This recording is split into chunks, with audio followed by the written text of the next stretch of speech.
Welcome back. President-elect Donald Trump has vowed to get right to work when he returns to the White House on January 20th, with the economy and immigration his two top priorities.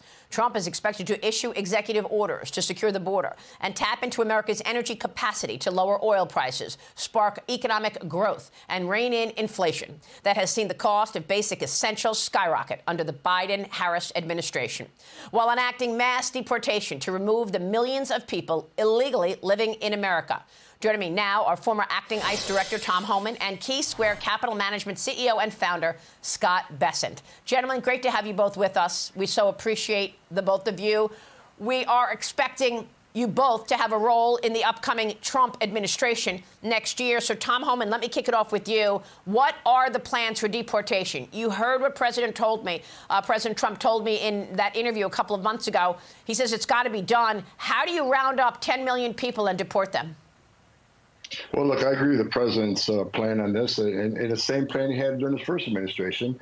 You concentrate on the public safety threats and the national security threats first, because they're the worst of the worst. So it's going to be the worst first. That's how it has to be done. And we know a record number of people on the terrorist watch list have crossed this border. We know a record number of terrorists have been released in this country. We've already arrested some planning attacks. So look, the president is dead on when he says criminal threats, national security threats are going to be prioritized. And that's the way it's going to be.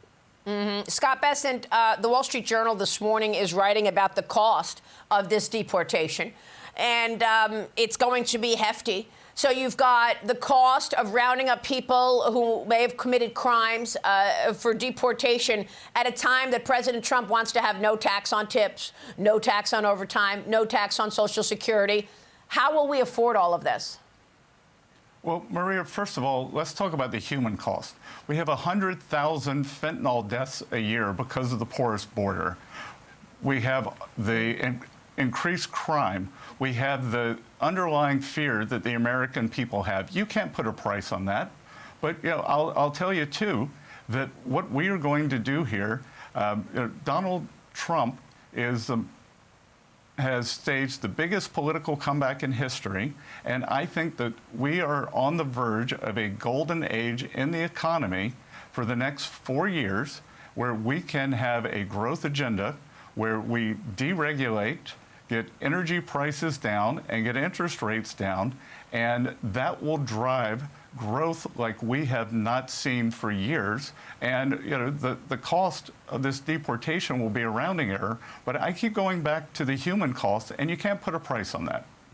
Well, one of the things that he has said he wants to do is re-implement his Remain in Mexico policy. Tom, tell me about that. That requires asylum seekers to stay in Mexico while their cases are processed. Your thoughts on how important that will be? And again, same question for you, the cost of deportation. Well, first of all, the cost of deportation, this President Trump's plan is going to be a cost savings to the American people, because this administration is paying for free airline tickets all over the country, free hotel rooms at $500 a night, a free education, free medical care, and that's in perpetuity. What President Trump's plan is going to do is, over time, is going to save the taxpayers money and put an end to this foolishness. They're paying $500 a night for a hotel room in New York City. Meanwhile, there's empty ice beds at $127 a night. So President Trump's plan is going to save the taxpayers money over time. And as far as the Remain in Mexico program, look, I worked for 6 presidents, starting with Ronald Reagan. Every president I worked for took steps to try to secure the border. No one did more than President Trump. Okay, his success was unprecedented. And when he came up with the Remain in Mexico program, that was an outstanding idea, because that stopped people from coming. People are going to still claim asylum, but they're going to wait in Mexico. But once the word got out that they weren't going to be released, they stopped coming. When they stopped coming, women aren't being raped by the cartels. Children aren't drowning in the river. The cartels aren't making money. So President Trump's policy to Remain in Mexico, not only a game changer, moved it to an historic low on illegal immigration, it saved thousands of lives. Well, I mean, look, practically speaking, who's going to do it? Are you envisioning military troops throughout the country rounding people up? Tell me how it's going to be done in a practical sense.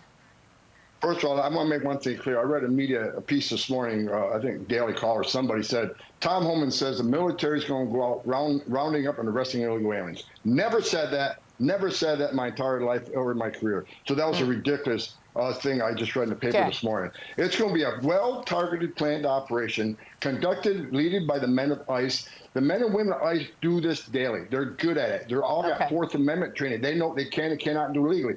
And it's a well-targeted. When we go out there, we're going to know who we're looking for. We most likely know where they're going to be, and this will be done in a humane manner. I keep reading these stories about concentration camps. ICE has the highest detention standards in the industry. And so these people will be well taken care of. It will be a humane operation, but it's a necessary mass deportation operation. Scott Bessent, are tariffs going to pay for this partly? How worried are you about this uproar over strategic tariffs, is how President Trump has stated it? Well, Maria, first of all, to go back to Tom's point, I think in a Trump 2.0, you are going to see an all-of-government coordination like you have never seen before. Everyone in the administration is going to be aligned, just as you saw with Senator Rick Scott. So, I think that there will be a lot of voluntary deportations. I've been working on a plan for financial deportation that could restrict the flow of funds in terms of remittances. And so I think this is going to be an all-government effort. In terms of the tariffs, I think the tariffs have been mischaracterized. They're a one-time price increase, and nobody knows how to use these tariffs like President Trump, both for revenue and negotiating. Okay, gentlemen, great conversation. We so appreciate your time, and we look forward to many more discussions with you both. Tom Homan and Scott Bessent, thank you.